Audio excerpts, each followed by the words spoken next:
अस्सलाम वालेकुम दोस्तों, कैसे हैं आप सब। मैं ज़बीना फ़याज़ एक बार फिर आपके साथ मैं शुरू कर रही हूँ जाने बुराक पार्ट 7। माजी बुराक का बिज़नेस इस वक्त डाउन जा रहा था। हर तरफ उसे नुकसान ही हो रहा था। उसने अपनी पसंद से शादी की थी और उसका एक बेटा उस वक्त 3 साल का था। सब कुछ अच्छा जा रहा था, मगर एक चीज़ थी जिससे उसकी बीवी और उसके दरमियान लड़ाई रहती थी। बुराक अपना गुस्सा कभी काबू नहीं कर पाता था और अक्सर अपनी बीवी को मारता भी था। वो उससे बहुत मोहब्बत करती थी, इसी वजह से वो खामोश रहती थी और उसने कभी किसी को नहीं बताया था कि बुराक उसे मारता भी है। इन्हीं दिनों उन्हें उन्हीं दिनों में बुराक लोगों की बातों में आता कसीनो जाने लग गया था। वो हर रोज़ तकरीबन जुआ खेलता था। उसकी किस्मत हर बार साथ ना दे पाती थी, जिस वजह से वो हार जाता था। बिजनेस में घाटा, ऊपर से जुए की आदत ने उसका दिमाग काफ़ी ख़राब कर दिया था और अब वो जब भी घर आता तो नशे में धुत होता और अपनी बीवी को खूब मारता। इसी दौरान उसे पैसे की शदीद ज़रूरत थी, क्योंकि जीतने की ख्वाहिश में उसे कुछ नहीं दिखाई दे रहा था। तो उसने कुछ लोगों से $1 मिलियन उधार ले लिए और बदकिस्मती से वो भी हार गया। अब चूंकि इस दौरान कंपनी भी तकरीबन बंद होने को थी और उसके पास वापस करने को पैसा भी नहीं था, इसी वजह से वो बिना अपनी फैमिली का सोचे कुछ दिनों के लिए छुपता हुआ शिकागो चला गया। उसने अपनी बीवी को बताया था कि वो वहाँ बिजनेस के सिलसिले में जा रहा है, मगर उसकी हकीकत का उसकी बीवी को कोई इल्म नहीं था। इस दौरान ही उसके अपने काफ़ी साल पुराने दोस्त दिलावर से वहाँ मुलाकात हुई, यानी मुझसे, और वो उसको शराब और जुए की आदत से मुब्तला पाकर दिलावर ने उसका इलाज करवाना वहाँ शुरू कर दिया था। उन्हें नहीं मालूम था कि इस दौरान उसकी बीवी और बेटे पर क्या क़यामत गुजर रही थी। जिन लोगों से बुराक ने पैसे लिए थे वो बुराक के घर पहुंच गए थे, मगर उसे घर पर ना पाकर उसकी बीवी और बेटे को देखते हुए उस शख्स के साथियों ने घर का सारा सामान तोड़ फोड़ दिया था और उसे 1 हफ्ते के अंदर अंदर सारी रकम वापस करने को कही थी। उसकी बीवी ने बुराक से कई बार रब्ता करने की कोशिश की थी, मगर उससे रब्ता ना हो पा रहा था। 1 हफ्ते बाद वो लोग वापस आ गए, मगर अपने पैसे को ना पाकर उसकी खूबसूरत बीवी को देखकर उनकी नीयत ख़राब हो गई और उन्होंने उसके साथ में ज़्यादती की और उसके बेटे के सामने ही उसे मार दिया। उसका बेटा रोता हुआ अपनी माँ के पास बैठा था, जबकि उन लोगों ने पकड़े जाने के डर से घर को आग लगा दी थी। और बुराक, जो इस रात ही दिलावर से पैसे लेकर वापस आया था ताकि उन लोगों को वापस कर सके, अपने घर को जलता देखकर वहीं बैठता चला गया। पुलिस ऑफिस मसीन, जो उसका दोस्त था, उसने ये केस लिया था। बज़ाहिर ये हादसा दिखने वाले वाक़े की कहानी का इल्म जब उन्हें हुआ, तब दिलावर और मसीन की वजह से बुराक ने उन लोगों को सज़ा भी दिलवाई। अपनी बीवी और दिलावर को खोकर उसे होश आया था। उसने क्या कर दिया था। उसकी मोहब्बत की शादी थी। उसकी बीवी उससे हद से ज़्यादा मोहब्बत करती थी, मगर बदले में उसने उसे क्या दिया था। जब उससे अपनी बीवी की पोस्टमार्टम रिपोर्ट मिली थी, तब वो अंदर से मर गया था और अपने छोटे से बेटे की जली हुई लाश देखकर उसका बचा कुचा वजूद भी बिखर गया था। 3 साल तक वो एक ही कमरे में बंद रहा था। उसकी कंपनी दिलावर ने दोबारा शुरू कर दी थी, मगर उसे इसमें कोई इंटरेस्ट नहीं था। लेकिन फिर दिलावर और मसीन के समझाने पर वो वापस ज़िंदगी गुजारना शुरू हो गया था। लेकिन एक कसक थी, पछतावा था, जो उसको जीने नहीं दे रहा था। आयरल से निकाह से पहले भी उसने एक दिन पहले मसीन से बात की थी। वो दोबारा शादी करने से डर रहा था, मगर मसीन के समझाने पर उसने आयरल से निकाह कर ही लिया था। आयरल से शादी के बाद उसकी ज़िंदगी हसीन हो गई थी, मगर जब उसने इस दिन आयरल के थप्पड़ मारा था, तब उसे खुद वही बुराक अपने अंदर नज़र आया था, जो अपनी बीवी को शराब में धुत होकर मारता था। उसने उस रात खुद को बहुत समझाया था और आयरल से माफ़ी भी मांगी थी, मगर वो अपने गुस्से को बर्दाश्त न कर पाता। उसके बाद फूल वाले वाक़ये ने उसे इनसिक्योर कर दिया और क्योंकि वो आयरल से काफ़ी बड़ा था, उसे इस वक्त सही खौफ महसूस हो रहा था कि वो जब भी सोचता कि अगर आयरल उसे छोड़कर चली जाएगी तो फिर क्या होगा। वो तुम्हें खोने से डरता है आयरल, मगर तुमने अच्छा नहीं किया। उसे दोबारा माजी याद दिलाकर अब उसे बार बार वही बातें याद आ रही है। मैं मानता हूँ उसने हाथ उठाने का नहीं बताया, मगर वो उस पर भी पछता रहा होगा। मेरे ख्याल से तुम्हें उसे एक मौका देना चाहिए, और अगर बुराक के साथ कोई भी मसला हो तो मुझसे राब्ता करना। दिलावर उससे सब कुछ बताता अब उसके जवाब का मुंतज़िर था। जो साक़त सी बैठी थी, उसे समझ नहीं आ रहा था वो क्या बोले। मैं कोशिश करूँगी, वो मिनमिनाई। उसके डॉक्टर से मेरी बात हुई थी आयरल। उसने मुझे बताया है कि बुराक को दोबारा अपने पास के नाइटमेयर्स आने लगे हैं। उसे तुम्हारे साथ की ज़रूरत है, प्लीज़ ये मेरी रिक्वेस्ट है, उसकी मदद करो। वो उठता हुआ बोला। आयरल ने उसे धीरे से सर हिलाकर जवाब दिया। फिर वो जा चुका था और आयरल गहरी सोच में मुब्तला हो गई थी। दिलावर की बातों ने उस पर काफ़ी अच्छा असर किया था। वो सारी नेगेटिव सोचें साइड पर रखकर आज बुराक के लिए मेड की हेल्प से खाना बनवा रही थी। मारिया के जाने से उसका दिमाग भी कुछ काम करना शुरू हो गया था, वरना उसके दिमाग को ना सोचने की वजह से अच्छा खासा जंग लग गया था। उसे एक बात समझ नहीं आ रही थी कि मारिया को ये सारी बातें कैसे पता चली, क्योंकि दिलावर के मुताबिक ये बातें प्रेस से छुपाई गई थी। बुराक के डाइनिंग हॉल में आने की आवाज़ पर वो एकदम सीधी हो गई थी। आज मामूल के बरखिलाफ उसे यहाँ देखकर बुराक हैरान हुआ था, क्योंकि काफ़ी दिनों से उनका आमना सामना भी ना हुआ था। अपनी हैरत पर काबू पाते हुए वो अपनी मखसूस सीट पर बैठ गया। उसकी बड़ी हुई शेवर आंखें के नीचे डार्क सर्कल देखकर आयरल ने अपने लब काटे थे। वो पहले से ही कमज़ोर लग रहा था। वो अपनी प्लेट को घूरती बात कैसे शुरू की जाए के बारे में सोच रही थी, जब बुराक की आवाज़ उसे होश में ले आई। आयरल, खाना क्यों नहीं खा रही तुम? जी वो खाने लगी, उसने मिनमिनाते हुए कहा था और खाना खाने लगी। आई एम सॉरी बुराक। बुराक को उठते देखकर वो तेज़ी से बोली, जो अब उसकी तरफ ही देख रहा था। मुझे उस दिन वो बातें नहीं करनी चाहिए थी। क्या आप मुझे एक मौका नहीं दे सकते? क्या हम दोबारा पहले से जैसे नहीं हो सकते, एक दूसरे के अच्छे दोस्त और अच्छे साथी? आयरल, मुझे तुमसे पहले भी कोई एतराज़ नहीं था और ना ही अब है। तुम्हारी बातों ने मुझे हर्ट किया था। मुझे उम्मीद नहीं थी कि तुम कभी ये सब कहोगी, लेकिन मैं भी दोबारा शुरुआत करना चाहता हूँ। अगर तुम्हें कोई प्रॉब्लम नहीं तो हम एक हफ्ते के लिए कहीं घूमने फिरने चलते हैं। उसके टेबल पर रखे हाथ पर बुराक ने हाथ रखकर पूछा। आयरल ने धीरे से अपना सर हिला दिया और घर से तो अब वैसे भी उसे कोफ्त होने लगी थी। आप प्लीज़ हम दोनों की यहाँ एक पिक बनवा दे। अपना मोबाइल एक लड़की को पकड़ाते आयरल तेज़ी से बुराक के पास आई थी। बुराक ने मुस्कुराते हुए उसके गिर्द अपना हिसार डाल दिया था। इस लम्हे को कैमरे ने कैद कर लिया था। बुराक एक हफ्ते ऑफिस से छुट्टी लेकर आयरल के साथ न्यूयॉर्क में ही घूम रहा था। वो लोग मुख्तलिफ जगहों पर घूम कर आ चुके थे और इस वक्त वो सेंट्रल पार्क में मौजूद थे, जहाँ पर घूमते फिरते जगह जगह रुकते आयरल उसके साथ यादगार तस्वीरें बना रही थी। बुराक, मुझे इसके बाद लिबर्टी स्टैच्यू देखना है, वो आइसक्रीम खाती बुराक से बोली। ओके जाने बुराक, उसके माथे पर लब रखता वो गहरी आवाज़ में बोला। बुराक के साथ स्टैच्यू ऑफ लिबर्टी के सामने आयरल ने ढेर तस्वीरें बनाई। पूरा दिन घूमने फिरने के बाद वो वापस घर आने की बजाय एक महंगे से रेस्टोरेंट में डिनर के बाद आयरल की फरमाइश पर उसने एक स्वीट बुक करवाया था, स्पेशली आज रात के लिए। वो लोग इस वक्त अपने स्वीट में थे। आयरल रूम की विंडो से बाहर नज़र आते न्यूयॉर्क को देखती खुशी से बोल रही थी, वाह बुराक, यहाँ से सब कुछ कितना प्यारा लग रहा है। बुराक ने उसकी बात सुनते मुस्कुराते हुए उसको पीछे से अपने हिसार में लिया। उसके लिए ये चीज़ें नई नहीं थी, लेकिन आयरल के साथ देखने पर ये मंजर और भी ज़्यादा हसीन लग रहे थे। बुराक, क्या आपको मुझ पर गुस्सा आया था जब आपको पता चला था कि मैंने दुबई में रिपोर्टर्स को बताया था? उसने बेसाख्ता बुराक से सवाल पूछा। हाँ, बहुत आया था, लेकिन फिर तुम्हारी वजह से ज़िंदगी हसीन लगने लगी थी। इस वजह से तुम्हें जानते ही कुछ न कहा। तुम्हें शायद उस दिन भी ना बताता अगर तुम मुझे गुस्सा ना दिलाती। उसके गाल पर लब रखते हुए उसने कहा। मारिया के कहने पर मैंने वो सब किया था बुराक। पता नहीं कैसे मैं उस पर अंधा यकीन करने लग गई थी और उसकी बातें मानने लगी थी। वो परेशान सी बोल रही थी। क्या तुम्हें मारिया ने मेरी पहली शादी के बारे में बताया था? बुराक ने उसका रुख अपनी तरफ करते हुए पूछा। हाँ, उसने कहा था कि आप मुझे भी मार देंगे। आप मुझे मारे, मैं यही डिज़र्व करती हूँ, वो नम लहजे में बोली। आई एम सॉरी आयरल, मैंने दोबारा थेरेपी लेना शुरू कर दी है। मैं कभी भी तुम पर हाथ नहीं उठाऊंगा और मैं हाथ उठाने का सोचूंगा भी नहीं। उसे ज़ोर से खुद में भींचते उसने वादा किया। आयरल ने भी उसके गिर्द अपना हिसार डालते हुए अपनी आंखें बंद कर ली। क्या आपको मुझसे मोहब्बत है? उसने धीमी सी आवाज़ में बुराक से पूछा। मोहब्बत?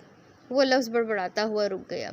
मोहब्बत का तो पता नहीं, लेकिन तुम्हारे लिए पॉजिटिव बहुत हूँ। तुम्हें किसी के साथ नहीं देख सकता। उस दिन जब किसी ने तुम्हें फूल भिजवाए थे, मेरा दिल किया था कि उस शख्स को मार दूँ। वो शिद्दत से बोला। आयरल को बेसाख्ता वो गुलाब और खून वाला वाक़या याद आया जो उसको साइको इंसान ने जेम्स का ब्लड फूल के साथ पार्सल किया था। वो तो भूल ही गई थी कि बुराक ने उसे माय एमर भी बुलाया था, मगर इत्तेफाक समझते हुए वो उस बात को नज़रअंदाज कर गई थी। अचानक ही उसके माथे पर घबराहट से पसीना चमकने लगा, तेज़ी से दिल धड़कने लगा। आयरल, क्या हुआ है? तुम ठीक हो? उसका चेहरा जर्द पड़ते देखकर बुराक ने परेशानी से पूछा। जी, मुझे रेस्ट करनी है, सारा दिन घूमने के बाद अब थक गई हूँ, वो धीमी आवाज़ में बोली। बुराक ने नरमी से उसके सर पर लम्स छोड़ते हुए उसे आराम करने का कहकर खुद भी फ्रेश होने चला गया, जबकि आयरल सख्ती से आंखें मीच कर सोने की कोशिश करने लगी थी। बुराक फ्रेश होकर उसके गिर्द हिसार डालकर लेट गया था। आयरल एक पल को अपना सांस रोक गई, मगर फिर थोड़ी ही देर बाद वो भी सो गई। वो वॉशरूम में फ्रेश होने को उठी थी। वो अपना चेहरा धो रही थी जब अचानक उसने पानी हाथ में जमा किया हुआ देखा तो सुर्ख रंग का पानी देखकर चीखते हुए उसने पानी गिराया था। उसकी बेसाख्ता निगाह नल से निकलते पानी की तरफ गई। इसमें से पानी की जगह सुर्ख रंग का खून की तरह पानी निकल रहा था। उसकी बेसाख्ता निगाह शीशे की तरफ उठ गई। उसके मुंह पर भी वही सुर्ख रंग था। पानी को देखकर वो अपने बाजू से अपना मुंह साफ करने लगी। माय एमर, सर्द भारी आवाज़ सुनकर वो अपनी जगह साकित हो गई। उसकी निगाह शीशे से अपने पीछे खड़े शख्स से टकराई। इस बार उसका चेहरा साफ दिखाई दे रहा था। वो बुराक था। उसे देखते ही वो सर्द सी मुस्कुराहट के साथ उसे घूरने लगा था। मैं तुम्हारे लिए किसी भी शख्स को मार सकता हूँ माय एमर। और ये देखो, जेम्स का हाथ जिससे उसने तुम्हें छुआ था। उसके आगे एक कटा हुआ हाथ करते बुराक बोला। आयरल चीखते हुए इससे दूर हटी थी। खौफ से उसका दिल बंद होने को था। आयरल, उठो उठो, बुरा ख्वाब देख रही हो तुम, उठो। उसे पता नहीं उसे क्या हुआ था, मगर जब वो मुकम्मल होशो हवास में लौटी थी तो उसने खुद को बुराक के हिसार में पाया था, जो उसकी कमर को हल्के हल्के सहलाता, उसके कान में सरगोशी करता, उसे दिलासे दे रहा था। अपने ख्वाब को याद करते उसके खौफ से रोंगटे खड़े हो गए थे, मगर खुद को काबू करते हुए उसने अपने दिमाग में दोहराया था कि ठीक है, सिर्फ ये एक ख्वाब ही था। इसके पुरसुकून होने पर बुराक ने भी सुकून का सांस लिया, वरना नींद में उसे चीखते देखकर वो भी डर गया था। एक हफ्ता एक दूसरे के साथ गुजार कर वो वापस अपनी मामूल की रूटीन में मसरूफ़ हो गए थे। 1 महीना गुजर गया था। उनके दरमियान सब कुछ ठीक हो गया था। बुराक हर वीकेंड पर आयरल को बाहर ले जाता था और उसे घुमा फिरा कर लाता था। इन्हीं दिनों काम के सिलसिले में बुराक 2 दिन के लिए बॉस्टन गया हुआ था। आयरल बाहर लॉन में बैठी थी जब उसके मोबाइल पर एक मैसेज आया। उसने वो मैसेज खोल कर पढ़ा तो माथे पर ढेरों बल नुमाया हो गए थे। मैसेज कुछ यूँ था। अगर बुराक की हकीकत जानना चाहती हो तो 2nd फ्लोर पर दाएं तरफ वाले आखिरी रूम में जाकर देख लो, तुम्हें पता चल जाएगा वो कौन है। मैसेज किसी प्राइवेट नंबर से आया था। वो मैसेज को इग्नोर करती मोबाइल साइड पर रख चुकी थी, मगर अब इसे तजस्सुस होने लगा था कि आखिर 2nd फ्लोर पर क्या है, क्योंकि बुराक ने उसे 2nd फ्लोर पर जाने से मना किया था। वो थोड़ी देर बैठने के बाद मुतजस्सिसी उठी और मेड से 2nd फ्लोर की कीज़ लेकर वो 2nd फ्लोर के लास्ट रूम की तरफ चल पड़ी।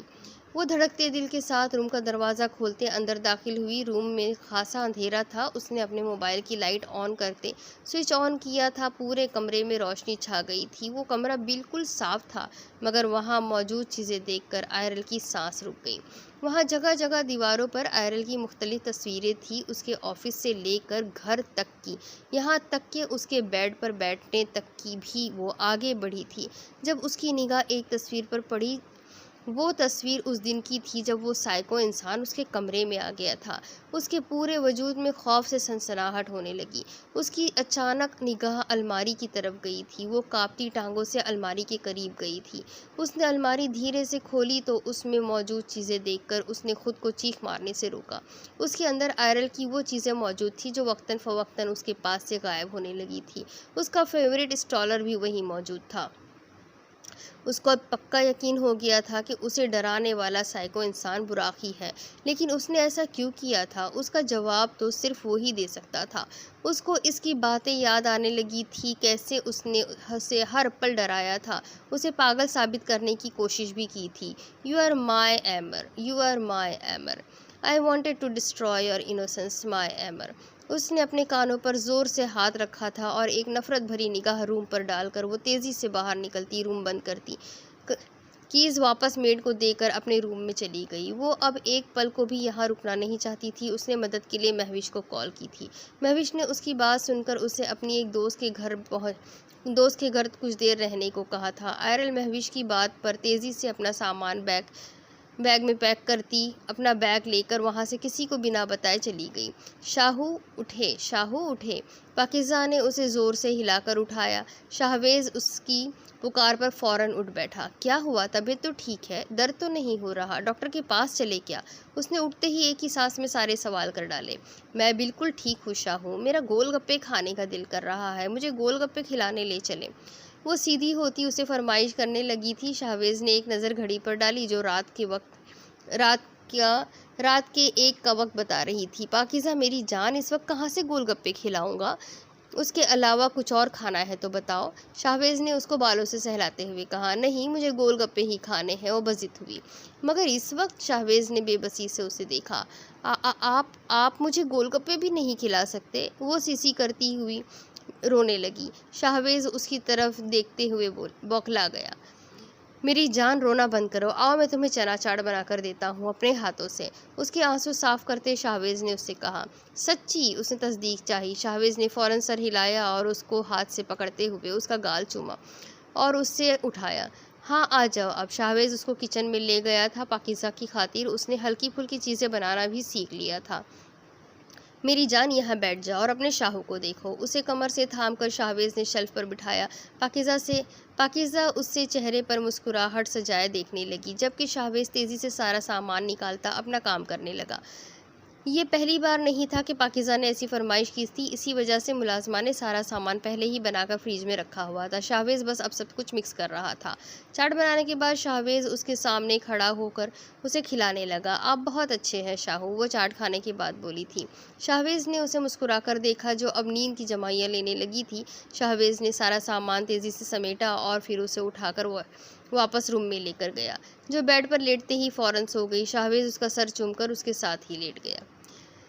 अब दूसरी तरफ 1 हफ्ता हो गया था। आयरल महविश की दोस्त के घर रह रही थी। उसने अपना फ़ोन ऑफ किया हुआ था ताकि बुराक उसको ट्रेस ना कर पाले। उसे बुराक का सोचकर ही डर लगने लगा था। उसकी दोस्त सिमर के साथ रहते हुए भी उसे हर वक्त ही डर लगा रहता था कि वो कभी भी उसे ढूंढ लेगा और फिर जो वो उसके साथ करेगा वो सोच भी नहीं सकती। आयरल, आओ डिनर कर लो। सिमर उसे उसके रूम में बुलाने आई थी। आयरल सर हिलाते हुए फ्रेश होकर उसके पीछे चली गई और उसके साथ टेबल पर बैठकर खाना खाने लगी। आगे क्या करने का इरादा है? सिमर ने उससे सवाल किया। मैंने अभी सोचा नहीं, आयरल ने लब काटते हुए जवाब दिया। अभी सोचा नहीं? उसने अजीब नज़रों से आयरल को देखा। हाँ, मैं बुराक से अलहदगी लेकर वापस पाकिस्तान जाने का सोच रही हूँ, वो लब काटते हुए बोली। अच्छी बात है, जितना जल्दी हो सके ये काम कर लो। सिमर ने उसकी हौसला अफजाई की। महविश से तुम्हारी बात हुई? आयरल ने सवाल किया। नहीं, वो आजकल अपने काम में बिजी है। 3 दिन पहले उससे जो फ़ोन पर बात हुई थी उसके बाद से अब तक बात नहीं हुई, सिमर ने खाना खाते हुए जवाब दिया। आयरल ने सर हिलाते पानी का ग्लास अपने लबों को लगाया ही था कि जब घर की बेल बज उठी। आयरल एक पल को डर गई थी। सिमर उसे देखकर दरवाज़ा खोलने के लिए चली गई। सिमर ने दरवाज़ा खोला ही था जब पुलिस उसे साइड पर ढकेलती अंदर दाखिल हुई और इर्द गिर्द देखते हुए किसी को ढूंढने लगी। किचन से बाहर निकलती आयरल को देखकर मसीन ने अपनी साथी को इशारा किया। मिस आयरल, बिजनेस में बुराक के कत्ल के केस में आपको गिरफ्तार किया जाता है। मसीन की बात सुनकर उसकी सांस अटक गई। क्या बकवास है ये? मैंने किसी को नहीं मारा। बुराक की मौत का सोचते ही उसके हवास सल्ब हो गए। किसने कत्ल किया है और किसने नहीं, ये अब कोर्ट ही आपको बताएगी। फीमेल पुलिस ऑफिसर्स ने आगे बढ़कर उसे हथकड़ी लगा दी। मैंने बुराक को नहीं मारा। मसीन को देखते हुए वो चीखने लगी, मगर उसकी बात को नज़रअंदाज करते वो अपनी साथी को उसे लेकर चलने का बोलकर आगे चला गया। तुम प्लीज़ महविश को कॉल कर देना। वो बाहर निकलती हुई एक आखिरी उम्मीद से बोली, जबकि उसकी आंखों से आंसू निकलने लगे थे। किसने और कब बुराक को मार दिया और उसे खबर भी नहीं हुई, और अब उसे ही उसके कत्ल के जुर्म में फंसा दिया गया था। ये स्टोरी अभी बाकी है। अगली किश्त के लिए हम सबको, आपको भी और मुझे भी सब्र करना होगा। ये कहानी अभी अधूरी है। क्या बुराक सच में मर गया या महविश, या इससे ज़बरदस्ती फंसाया जा रहा है आयरन को? ये सब जानने के लिए आपको मेरे साथ बने रहना होगा। जैसे ही इस कहानी का अगला पार्ट रिलीज़ होगा मैं आपको ज़रूर सुनाऊंगी। तो अगले पार्ट के लिए इंतज़ार करें। तब तक के लिए मेरे चैनल को सब्सक्राइब कर लीजिए और बेल आइकन को दबाना ना भूलें। और अगर कहानियाँ पसंद आती हैं तो अपने कॉन्टेक्ट्स में शेयर ज़रूर करें। इंशाल्लाह एक नई कहानी के साथ फिर हाजिर होंगी। अल्लाह हाफ़िज़।